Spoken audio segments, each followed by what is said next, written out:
Alors la dépression est régulière, on sait qu'elle existe chez les patients atteints du cancer, mais alors cette étude vient de sortir et elle dit que dans 3/4 des cas, oui. 3/4 des cas c'est quand même Énorme. énorme, elle n'est pas diagnostiquée. Exactement. Alors d'où vient cette étude? Alors, il s'agit d'une étude qui a été réalisée en Grande-Bretagne sur plus de 21 000 patients atteints de cancer. Cette étude a été publiée dans une revue très sérieuse, très réputée, qui s'appelle The Lancet. Ouais. Donc, on peut se fier à cette étude. Oui, elle a du poids et elle confirme en plus ce que d'autres études, mais qui avaient été réalisées sur des plus petits nombres de patients, avaient déjà suggéré.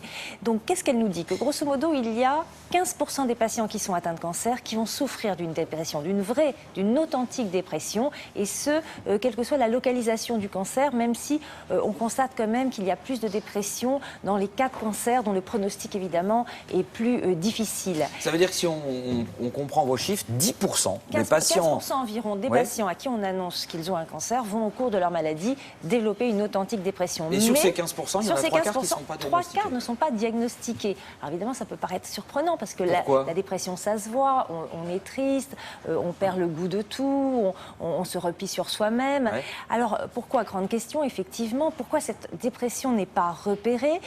Quelles sont les conséquences pour les patients? Parce que l'enjeu de ce non-diagnostic, cette absence de diagnostic, c'est que la question qu'on se pose, c'est est-ce que ça peut avoir des répercussions sur les chances de guérison de ces patients? Donc pourquoi ces dépressions ne sont pas repérées? Quelles en sont les conséquences? Que faut-il faire? Réponse avec ce reportage tourné à l'Institut Gustave Roussy.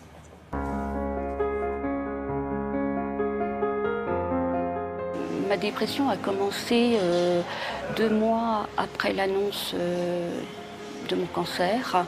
Le choc de l'annonce, est-ce que j'allais être capable de me battre, de subir la chimiothérapie, l'opération, la radiothérapie? Est-ce que je ne vais pas mourir, en fait, hein? Il y a 4 grandes raisons pour lesquelles on passe souvent à côté du diagnostic de dépression chez les patients atteints de cancer. La première, c'est la banalisation de cet état par des patients qui pensent qu'il est normal d'être triste après un cancer, de ne plus retrouver la joie de vivre qu'on avait avant. La deuxième raison, c'est que dans tous les symptômes de la dépression, il n'y a pas que de la tristesse, il y a un certain nombre de symptômes physiques, comme des troubles du sommeil, des troubles de l'appétit, et qu'il est quelquefois compliqué de savoir si ces symptômes sont liés au cancer et au traitement ou à la dépression. La troisième raison pour laquelle le diagnostic est souvent pas fait, c'est la réticence des patients eux-mêmes à reconnaître qu'ils sont déprimés. Ça fait des années qu'on répète que le moral, c'est la moitié de la guérison. Qu'on le dit à tort, il n'y a pas de fondement scientifique à cette assertion-là. Mais si on dit ça, ça a pour effet immédiat de faire taire les patients déprimés, qui du coup se culpabilisent de n'être éventuellement pas à la hauteur de ce qu'on leur demande. Puis il y a une quatrième raison, qui est que le mode d'organisation des soins en cancérologie est fait de plus en plus pour qu'on passe à côté de ce type de souffrance, parce qu'il faut du temps, parce qu'il faut un contact répété avec le patient et que de plus en plus les traitements se font à l'extérieur de l'hôpital, que les consultations de cancérologie sont de plus en plus chargées et que les patients n'ont pas forcément toujours l'interlocuteur pour dire qu'ils sont déprimés.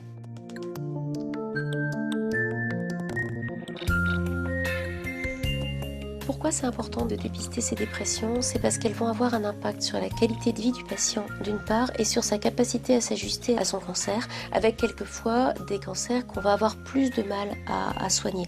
Pour une raison très simple, c'est quand on est déprimé, on est fatigué, on a l'impression qu'on s'en sortira pas.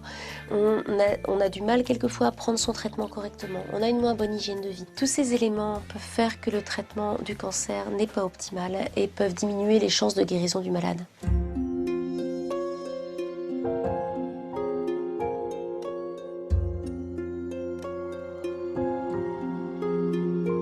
Le fait d'avoir été traitée pour une dépression m'a permis d'être beaucoup plus sereine et détendue. Et aujourd'hui, non, je vais pas mourir. Je vais voir grandir mes enfants. Je vais profiter de la vie. Voilà.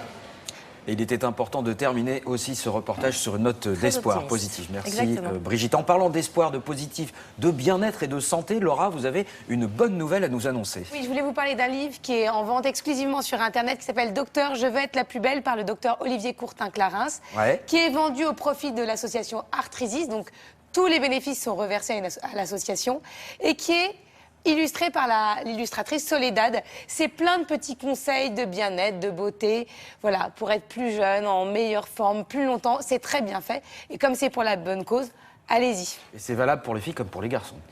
Évidemment, vous vous faites des petits massages comme ça le matin. On fait des petites papouilles. C'est pour ça que vous avez cette mine. On se fait du bien. Merci Laura. Tout de suite, c'est la publicité qui nous réclame.